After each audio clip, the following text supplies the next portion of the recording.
In this video, I'm going to cover some of the um, considerations that we have to think about when we're looking at storing big data. Um, and as I have mentioned in a previous video, storing big data is different because of the volume of, of data and the speed at which it comes in, the velocity. Um, so one of the things that has been discussed is what actually exists inside a big data ecosystem. McKinsey and Company in 2011 listed these things. Number one, as we said in the definition of big data, it tends to refer to data analytics techniques that derive value from the data itself. So you need analysis techniques for big data in order to complete big data operations. These may include machine learning techniques that we have discussed in the past with data mining, and also natural language processing because much of the data that we store is text-based. Another thing is after we start collecting these things, these techniques, and using the data uh, in conjunction with these techniques, then we have to visualize it. So we need things like charts and graphs and models that allow us to see what the data looks like. One of the most important things, however, is an infrastructure that supports the big data itself. So the next few minutes, I'm going to talk about some of the infrastructure implications of storing big data. If we consider relational database management systems, this is normally the setup. We have a client computer that's connected across a network to a database server. Um, so that is certainly okay for a small volume of transactions. But remember, the volume of and velocity of big data applications means that this might not be sufficient for that. So one way to handle that is producing more than one server, having multiple servers available. So here we're trading consistency for availability. This is the idea that although we have multiple copies of the server, they might not be consistent across all copies at all times. So we have to come up with a method for actually reporting to these multiple servers when data changes. It can improve performance and allow for more high volume transactions. But again, you still have to worry about the consistency of the data in a situation like this. Another possible thing that we can do is called vertical scaling. This is when we have a small server and we move it to a big, powerful server um, with the idea that that bigger and more powerful server can handle more and more transactions.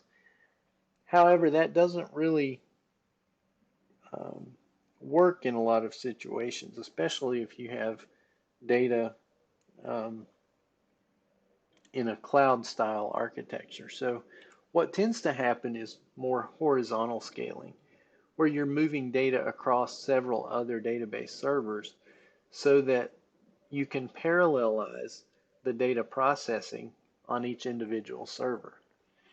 So there are some issues with both of these scalability um, ideas, vertical scaling and horizontal scaling. When we consider vertical scaling, that becomes really expensive because we are moving from a smaller, more compact machine to a really large machine that needs um, probably more and more pieces and parts to make it work.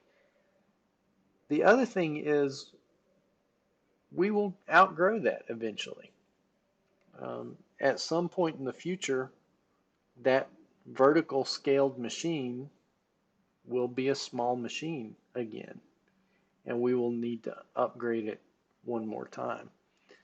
And as far as upgrades go, what tends to happen with a kind of vertical scaling is when we lock into a certain vendor, and that vendor kind of controls what it is we can do and how we upgrade things. We could do things like clustering, but that adds a significant layer to the process. So vertical scaling itself has some issues. Horizontal scaling has some issues that we might need to address, in that it adds some complexity, a large layer of complexity for how to control those horizontally scaled um, systems. But what it does provide is more flexibility and ease of scaling, because it actually allows for automatic scaling, and that a lot of times is what you will see in a cloud situation where your data is stored on the cloud. So when we talk about the next step, we've talked horizontal scaling, we've talked vertical scaling, but there's also this idea of functional scaling. So we have one dimension from our database, um, and this is the idea of putting things into kind of a data mart model, where we have all of our products in one database, where we have our customers in a database, and our employees and our sales in separate dimensions. However, this might not be enough in our particular situation.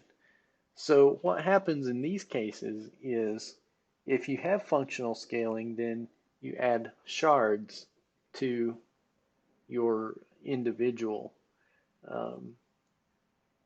tables, for example.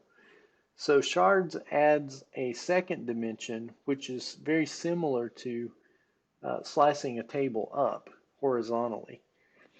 But there are some differences between horizontal partitioning and creating these shards.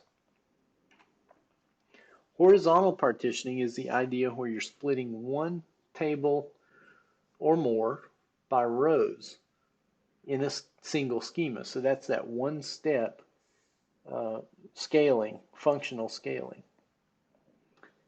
On a single database server, that's usually where it occurs, unless you have replication.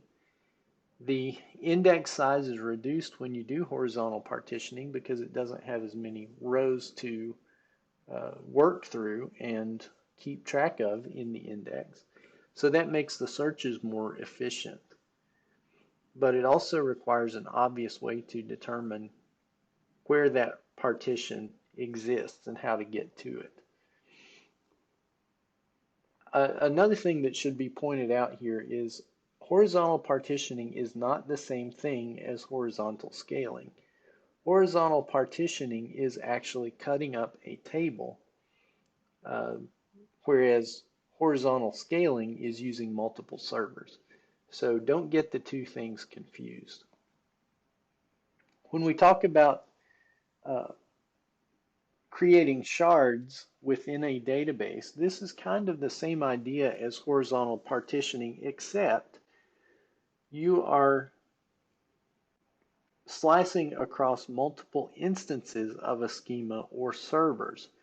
So instead of everything being on a single server, you will probably have things separated, at least logically, if not physically, on different database servers when you're doing shards. And what that actually requires is a mechanism that will allow you to find the server location, not simply the table location or the partitions location, but now you have to find the server location in addition to that. So here's an example of a two-phase commit. And I've got a couple of pictures of this. So in phase one, we have a coordinator server right in the middle, and that coordinator server understands that something has happened. A commit has happened. So it sends out messages to all of the participants, whether those be shards or horizontal partitions, um, or even horizontal scaling machines. Most likely that's what it is horizontally scaled machines. So the coordinator says, okay, now I'm ready to do a commit. Are you prepared to accept the commit? Then the participants respond with either yes, I'm ready, or no, I'm not ready. We have to wait. So either a ready or an abort message is returned to the coordinator. After everybody comes back and the voting phase is finished with ready, then it can proceed with the commit. If after a time the process is not completed or not everybody votes, not all of the participants vote, then you have to roll back the transaction. So this is what tends to happen in a two-phase commit operation. So this works well with a couple of servers, but what about 200 servers? That's a lot of network traffic that has to go back and forth. So here's another kind of a text description of these. The preparation phase, the prepare phase, which is also called the voting phase, it's also called the commit request phase. The coordinator process tries to prepare all of the transactions participating processes and ensure that it can actually proceed with the commit. So the processes that are involved are sent a prepare message, and then they respond with either a yes, I'm ready, or no, I'm not ready.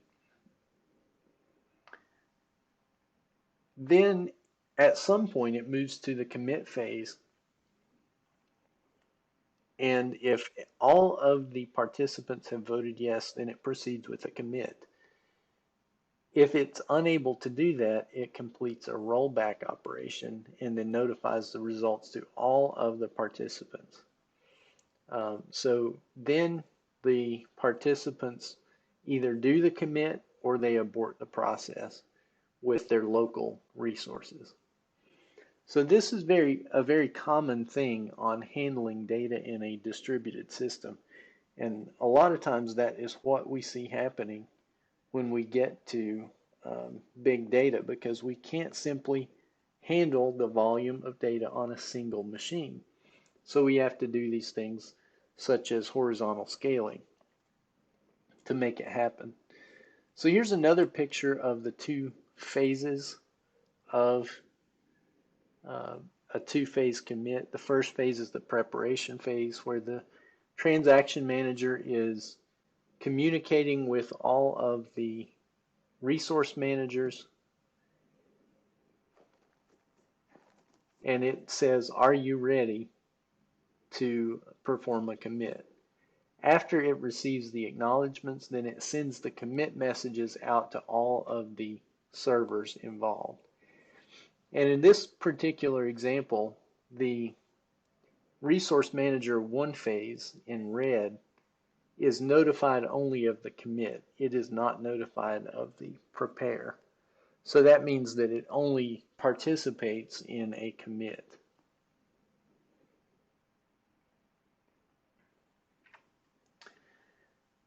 The next thing that we should also talk about when we consider a distributed system is the idea of the CAP theorem. CAP stands for consistency, availability, and partition tolerance. The CAP theorem says it's impossible for a distributed system to simultaneously provide more than 2 of 3 of these guarantees.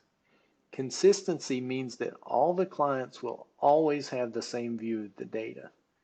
And as we just saw with the two-phase commit, that's what we're trying to get toward, consistency in that situation. The second is availability. So each of the clients can always read and write the data. It's always available to them. And the third condition is partition tolerance. that says that the system continues to work well despite physical network partitions, such as dropped packets or delayed packets. So when we draw this in a picture, it looks like this. You can only choose one edge of this triangle, consistency plus availability. That means that every read receives the most recent write or it receives an error. Availability means that every request receives a response without a guarantee that it contains the most recent write. So it's always available to read or write. If we consider the second edge, which is AP, availability and partition tolerance, that means that everything is always available, and then the system continues to operate whether we have a number of messages that are being dropped by the network. Or the third option is we have consistency plus we have partition tolerance, which means that we can ensure that the data looks the same across all servers, and the system will continue to operate even though you might have some messages dropped on the network.